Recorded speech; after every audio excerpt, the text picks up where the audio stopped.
Hello and welcome back to the Villa Filler podcast. I'm here as always with my good friend Dan Wiseman. Dan, I don't even need to ask how you're doing today because I know it's transfer rumour season. Villa Filler's cooking, man. First one of the January window. Let's go. I'm so happy, mate. I'm so happy. This is what we do best. This is where we cook. And I mean, it's a really exciting name. We're definitely not the first to cover it, but hopefully you guys will stick with us and listen to our insight, because Jeremie Frompong of Bayer Leverkusen has been linked not just with Aston Villa but with a host of Europe's top clubs. And this is a player who we've spoken about before on wish lists, really, mate, haven't we, on the podcast, and been like, wouldn't it be great? This would be a fantastic sign-in. Don't think it will ever happen. And now we're in this situation where it doesn't look like Bayer Leverkusen are going to sell in January. But if we can hold out until summer to reinforce on that right-hand side of the field, where I think you and I both agree, mate, we need reinforcements, this is the guy at the top of your wish list, isn't it? Absolutely, mate. Absolutely. It's interesting that kind of two of the heaviest links so far, very early days, obviously, in the transfer window, but two of the biggest links so far have both been fullbacks. We've seen Marcos Acuña come back to life on the left-hand side. But Jeremie Frompong is a really interesting, very exciting. I think we've just started there, right, mate? Like, very, very exciting. At this point, Bayer Leverkusen have kind of become some quasi-feeder club for Villa, like Leo Bailey, Moussa Diaby, and now Jeremie Frimpong. And it's those last two names that make this particularly interesting, because should we sign Jeremie Frimpong, he would link up on the same wing as Moussa Diaby once again, a pairing that was so fruitful for Leverkusen last season. However, this is not a cheap deal, mate. This is not a cheap deal. Not only would he command a huge amount in wages, he's one of the premier attacking right-backs right now in European football. Bayer Leverkusen, Xabi Alonso's Bayer Leverkusen have taken the Bundesliga by storm this season. They're currently sat top in the league. They have no reason whatsoever to sell this player. He's in contract until 2028. So any deal here, if it is to be done in January or the summer, is going to take up a very, very significant chunk of our budget. You're looking at a club record fee, no doubt, for this player. He can play as a right winger in possession. He likes to get really, really high at the pitch. He's a real goal threat. He's kind of the ultimate evolution of the modern day fullback. As I say, would form a formidable partnership with Moussa Diaby. But this just feels that when you consider our winter spend over the last three seasons, 26 mil in 2023, 27 mil in 2022, and just 14 million in 2021, this kind of deal would blow those figures out of the water. It would, mate, wouldn't it? And I think the reports are saying, mainly by Fabrizio Romano, it seems, that there is a 40 million euro release clause, but it can only be activated in the summer transfer window rather than in this winter market that we're in right now, which I think I don't know if that's to sort of encourage clubs to sort of splurge big, but like these kind of transfers for whoever, in world football, they don't really tend to happen unless they're absolutely necessary, and unless there is, such a demand, which I believe there is to a certain extent with Frimpong, but I don't think that we will be bidding any higher than, the sort of rumored release clause in January, because why? Like, I think he sees out the season with Leverkusen.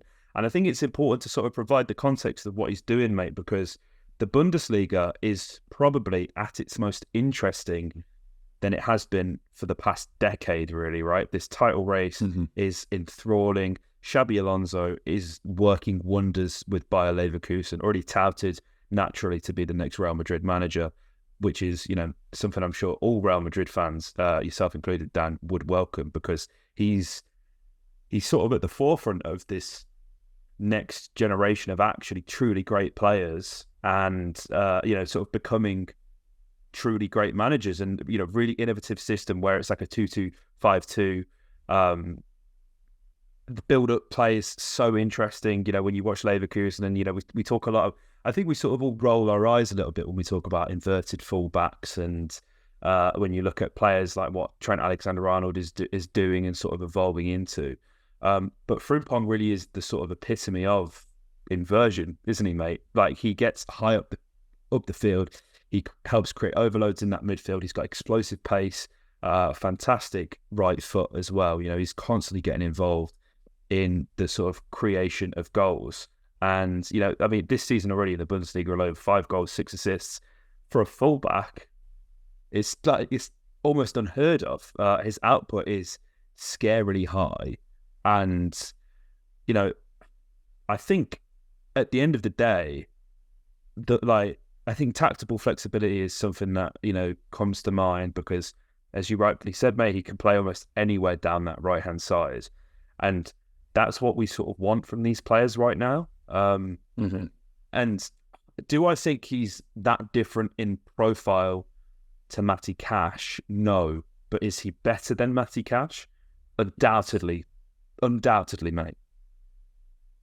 Yeah, no, I completely agree, mate. In fact, there's probably only one fullback that has outshone him really in Europe this season, and it's the fullback that plays on the other wing by Leverkusen in Alex Grimaldo, whose output has just been ridiculous. But yeah, those two fullbacks are really the axis on which this Bayer Leverkusen team has formed. Super excited. I'm really excited to see kind of how this develops. As I say, we're also apparently looking back in for Marcos Acuña on the other side. So it's interesting that we're kind of still looking to refresh these bring back kind of roles, provide some depth, provide some options, players that can do different things tactically. So yeah, it's really, really interesting, this one, mate. But it does feel like a summer deal. You're absolutely right.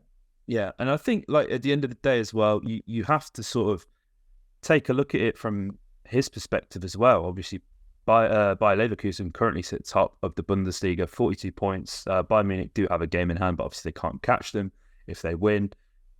We're talking about the difference of ending the season with a winner's medal and potentially not. And, the devil's advocate says that Villa are also in a title race too, and that he could join Aston Villa and end the season with a title. But, it looks, I don't want to say dead set because I don't wish to curse Bayer Leverkusen. I wish to continue the fruitful relationship that we seem to have with this club and signing players and all of that. But they look almost nailed on. Like, there's just something that isn't right about Bayern Munich, 100%.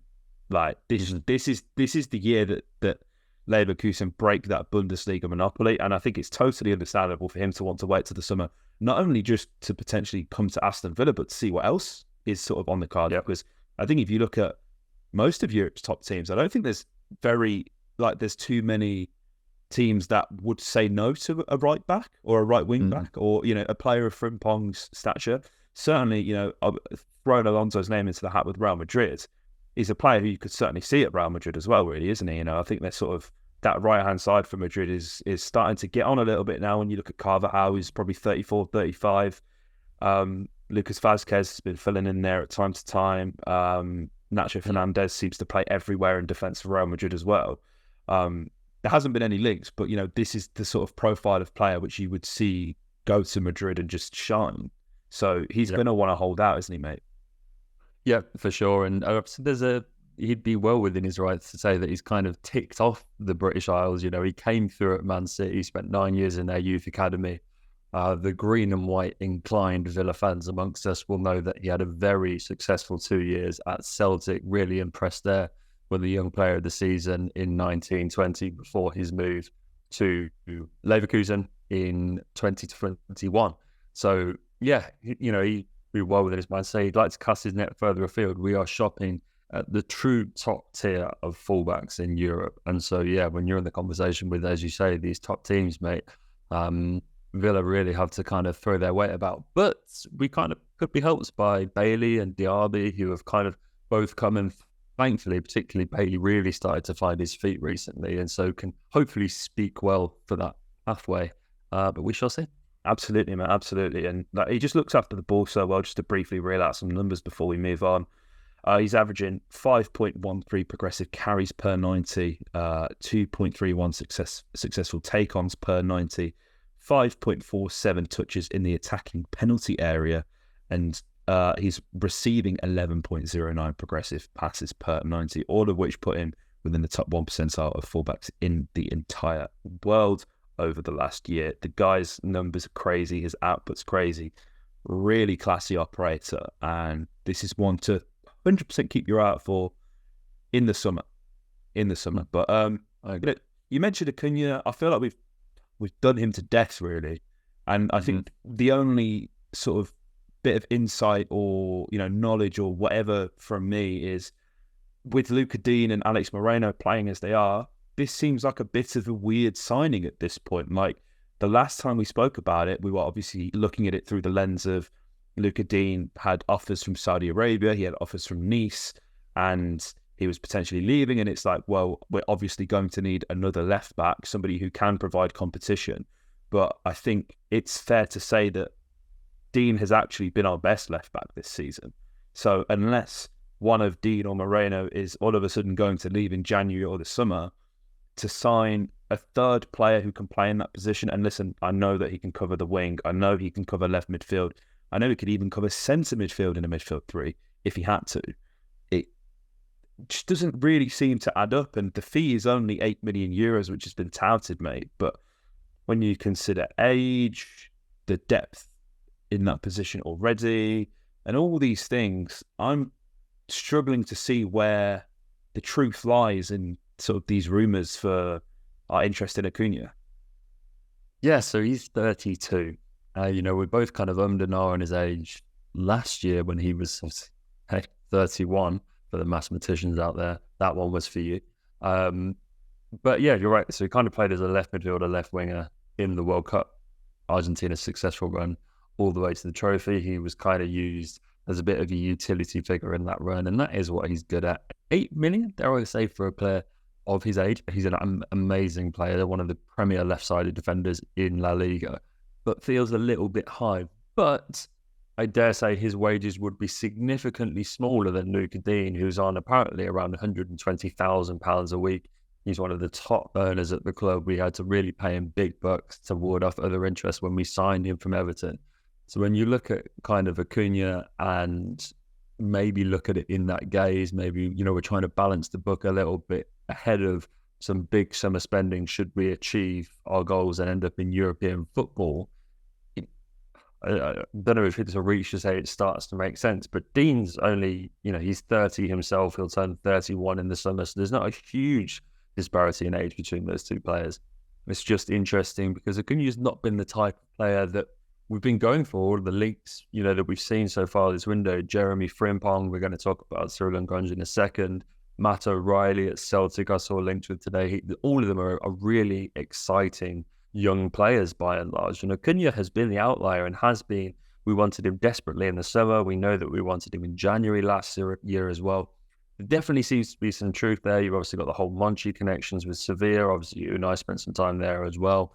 That's how those two really got to know each other. So you can see where the interest is coming from. It's just in and amongst our other transfer business, it kind of looks a little bit offset from the rest.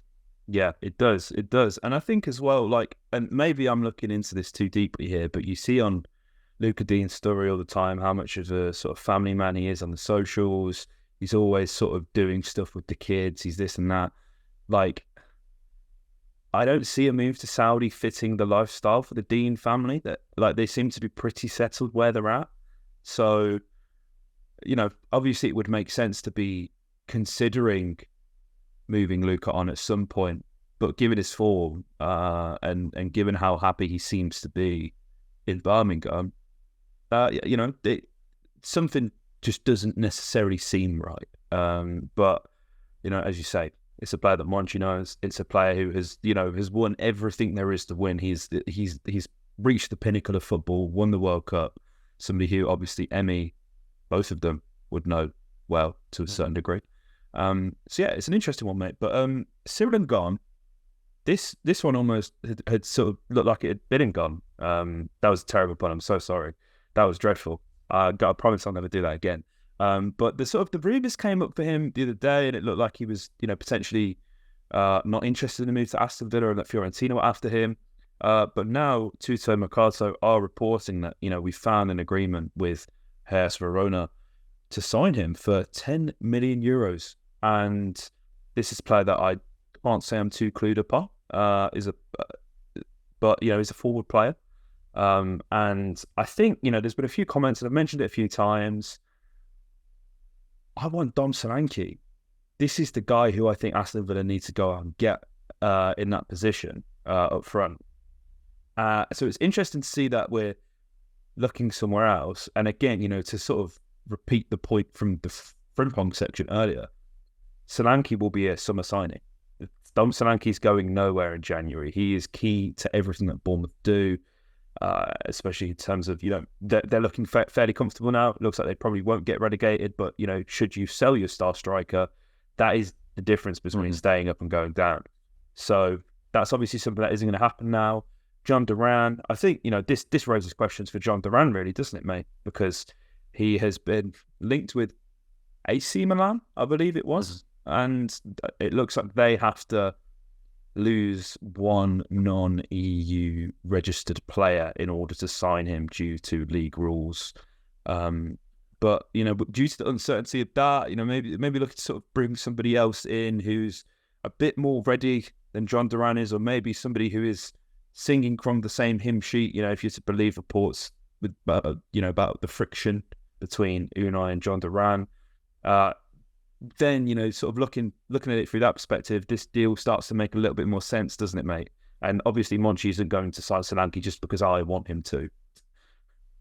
No, this is Monchi written all over it. This is what he does. We're going to see a lot more like this, dare I say, Villa fans. This is where Monchi earns his name. He kind of picks from these leagues and in Europe with teams that perhaps we're not as familiar with to go in and find the bargains. He's a mastermind in the transfer market. And so, yeah, I dare say before his time is out in B6, we'll see a few more names like this. But there's no doubt he's an exciting player. 23 years old, 5 goals and 2 assists from 17 appearances so far in a Hellas Verona side that are really, really struggling. I think that's important to say. Those numbers might not blow you away, but when you consider they're 17th, they've won just 3 games this season and have scored just 15 goals in 18 games. You begin to look at his share of those 15 goals, and suddenly it all starts to feel a little bit more impressive. So there's no doubt that he's a talent there. He's a product of the Club Brugge Academy. He's come through various different clubs to kind of get to this point. Spent a bit of time in the Netherlands with young PSV, with Groningen, and has ended up in Serie A. And yeah, you can kind of feel it.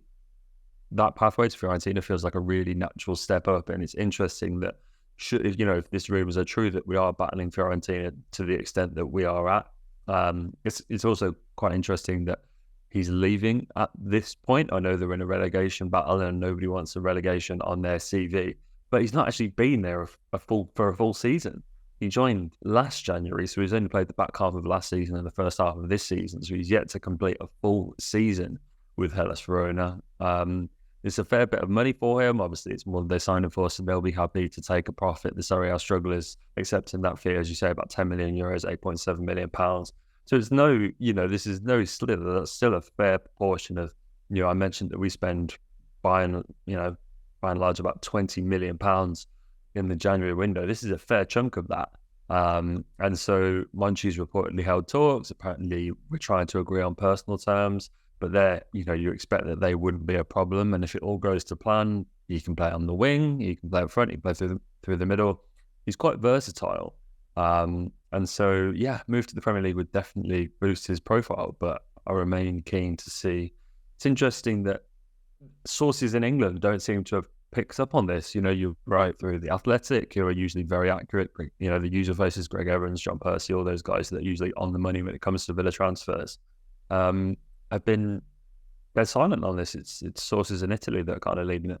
Yeah, I think, and like, as you said, mate, I think we're going to see more of this, really. Like, this isn't necessarily, I think there clearly are, like, still people at the club, like the kind of people who are sort of feeding information, where that comes from, obviously we don't know because we don't get that information.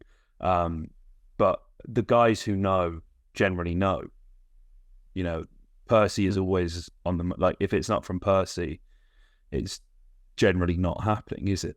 But it's interesting because obviously, like, in terms of scouting and recruitment now, like, the net's cast so much wider than it ever has been before. Even the signing of John Duran, like, came out of nowhere. Like that is one that really caught us off guard, not only just in sort of profile, but just like the league, all that kind of thing. So it's going to be interesting to see how this one develops. But like, it's fair to say it's definitely a position that we need to strengthen. And it's, hopefully, whether it's in January or in the summer, it's something that's addressed. Because again, like we're talking about, thankfully, we don't have a European game until March now, but should we advance and knock on wood, everything goes well and we end up in Athens, and obviously we've got the FA Cup tie against Middlesbrough to talk about as well. We're talking about, this is still, the squad depth isn't where it should be. So positions need addressing, and obviously it's good to see with all these links, mate, isn't it? Yeah, for sure. I think one last thing just to throw in on this one, it's interesting. Bertrand Traore is a player that's very key to this, because not only is he off to AFCON in January, but the real significance of that is not even that he won't be able to play for Villa, it's that his contract is up at the end of the season. And so because he's away with Burkina Faso playing in AFCON, we're not really able to put him in the shop window as we'd like to try and get him gone if we can get a fee for Bertrand Traore kind of in this January window. That you kind of imagine a fully fit, fully foreign Bertrand Traore maybe doesn't command up to 10 million euros, but it's kind of around that. And so when you consider that maybe we'll be with him in January, and then you have to assume we're not going to extend Bertrand Traore, so that he's going to be off at the end of the season.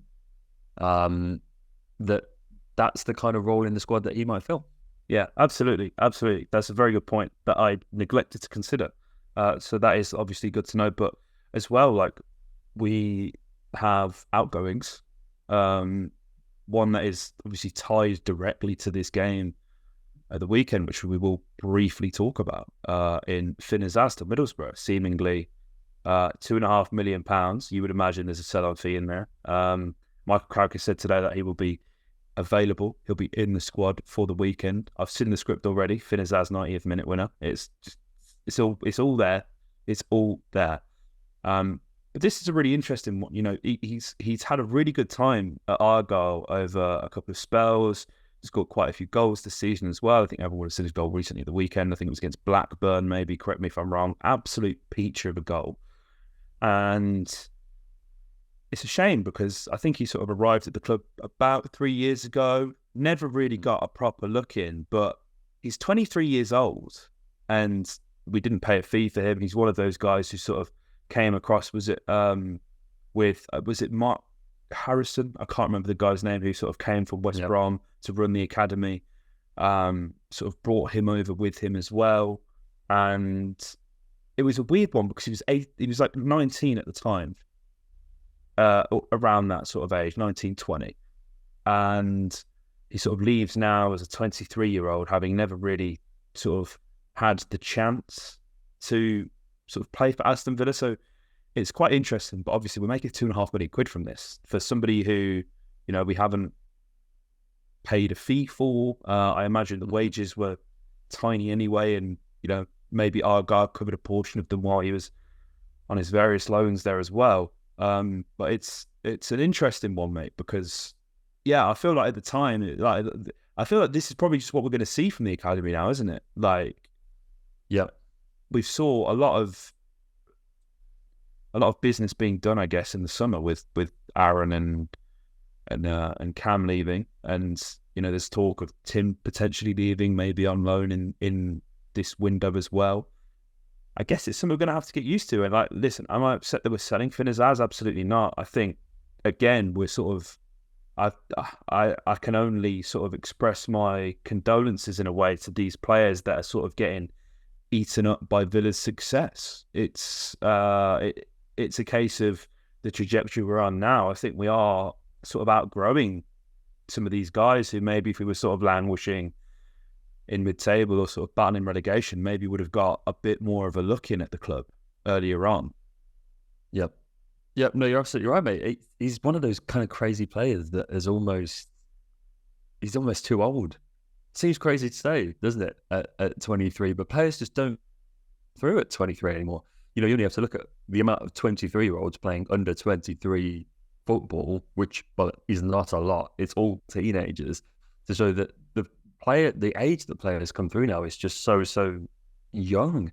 And you kind of look at him at 23, and whilst that's still so young, it almost kind of feels that you just can't, it's not going to happen for him at that stage, which is a shame because everywhere he's gone, every week you see incredible goals. He seems to have really mastered the lower leagues. He's won League Two with Cheltenham whilst he was on loan there from West Brom. He's won League One with Plymouth Argyle last season.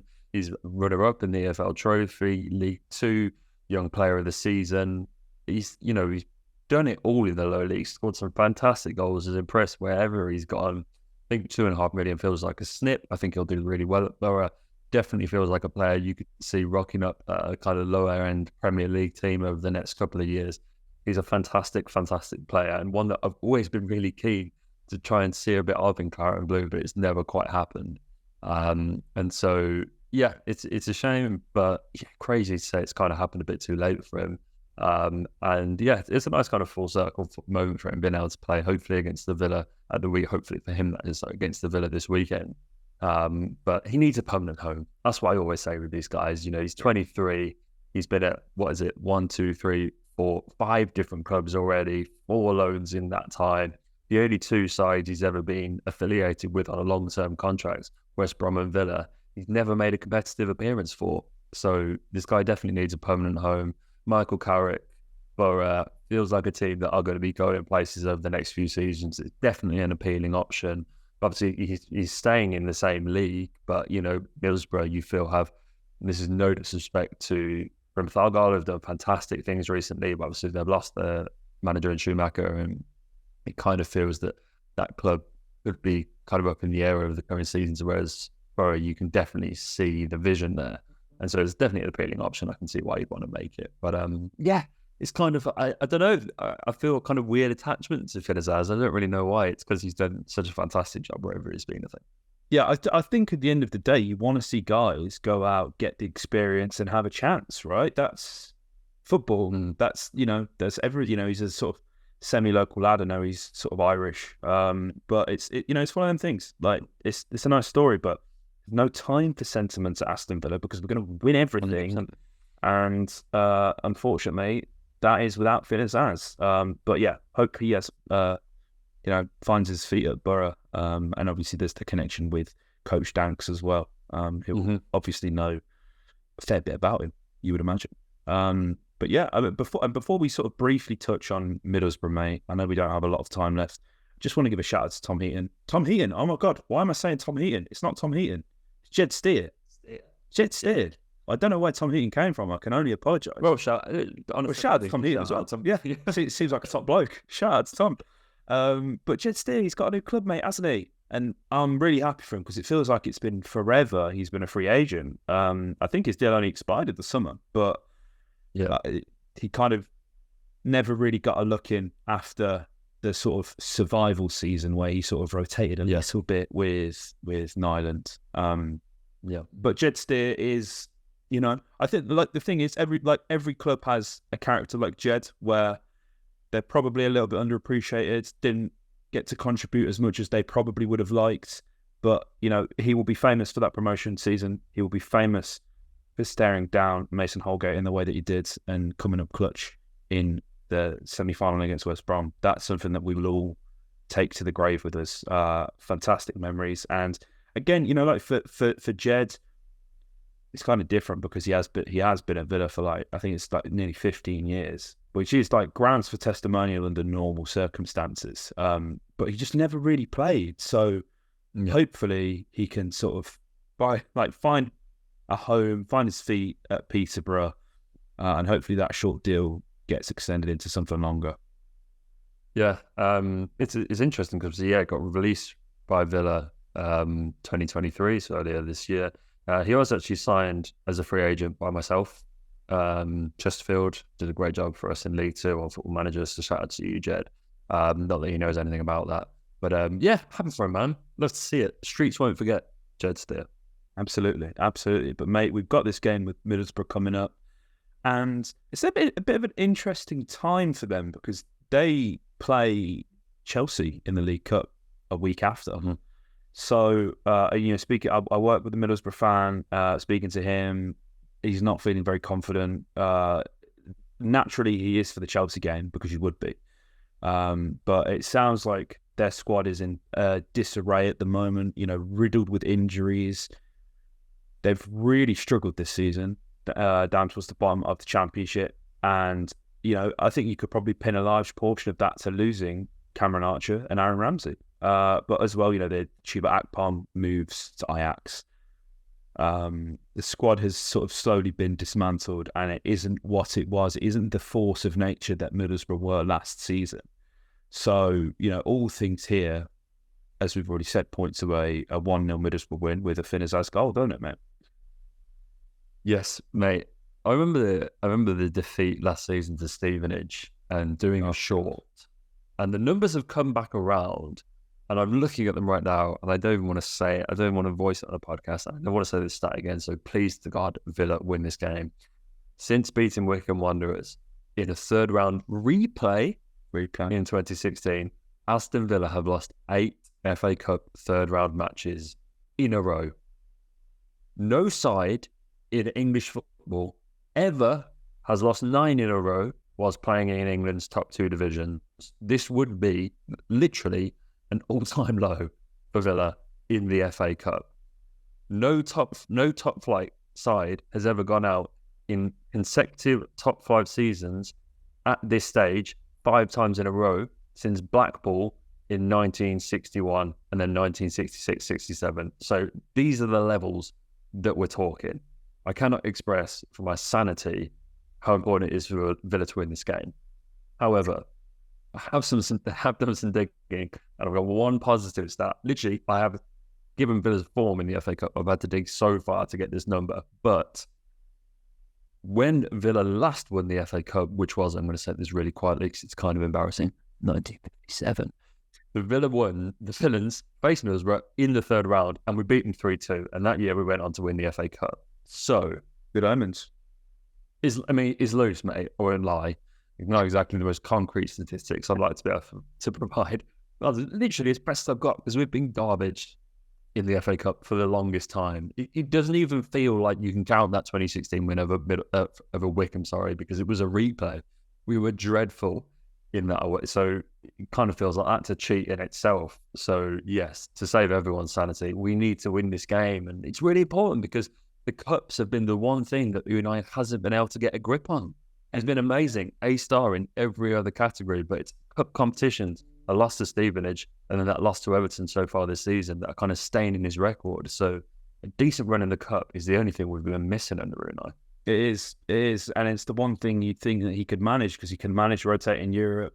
Hasn't managed to crack it yet with Villa, but it's certainly for fans of a certain generation, mate. And by a certain generation, I mean our generation. Some of the only enjoyable times watching Aston Villa have actually come in the FA Cup. You think of that famous run under Tim Sherwood, beating the Baggies at home, 4-3, 4-1, 4-3. Last minute penalty from Benteke, wasn't it? Where Scott Sinclair scored the couple. Beating Liverpool as well in the semi-finals. Like, I know obviously we go on and lose the final 5-0, but like these are sort of the games that we remember being in high school, watching the Villa, some of the only good times really for us supporting the club. Yeah. And you think, mate, there's going to be a whole generation of fans that have come after us that haven't seen us do well in the FA Cup. So yeah, crazy. Do it for them kids, man. Do it for the kids. Do it for us. Do it for the big kids as well. Like the FA Cup is such a prestigious trophy. Like I know we've sort of been carried away and talking about like title race, this, that, Europe, Champions League. If we end the season with a trophy and it's the FA Cup, I will be made up if it's the only thing we win. Like, without a doubt. Like, we need to start taking this seriously. And when you look at the fact that there's like already draws like Liverpool, Arsenal, immediately taking out some of the big teams, like, let's fucking go for it. Do you know what I mean? Let's give us a cup run. Let's go. Let's go. The way we sit here and dissect this defeat on Saturday is going to be heartbreaking because right now I'm so excited. But mate, I mean, come on. If we lose, there's no podcast. I'm sorry. If we lose this, we're not doing it. We're not doing it. This is your warning, guys. We're not talking about the game if we lose. I did like a 30-second short after the Stevenage game. I couldn't face doing a podcast on it, and that was tough enough. I cannot sit here and dissect a defeat. So please to God. That I'm staring. I can't face these kind of numbers.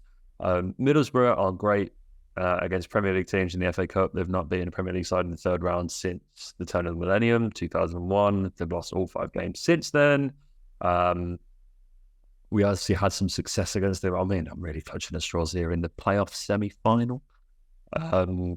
Beat them away, Jedinak at the near post. So this was hard. Some good omens there, but we do have to really dig. And so, you want to see the Villa go full strength.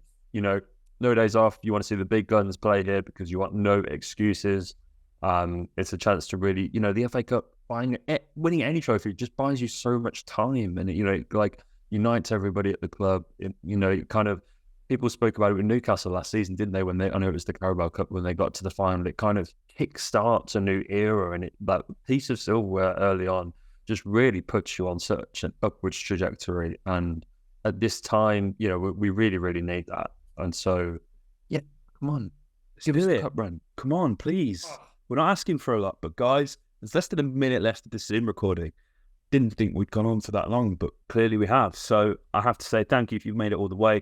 Let us know your thoughts on the transfers in the comment section down below, and hit us up with your score predictions for this game. Like, comment, subscribe, and up the Villa.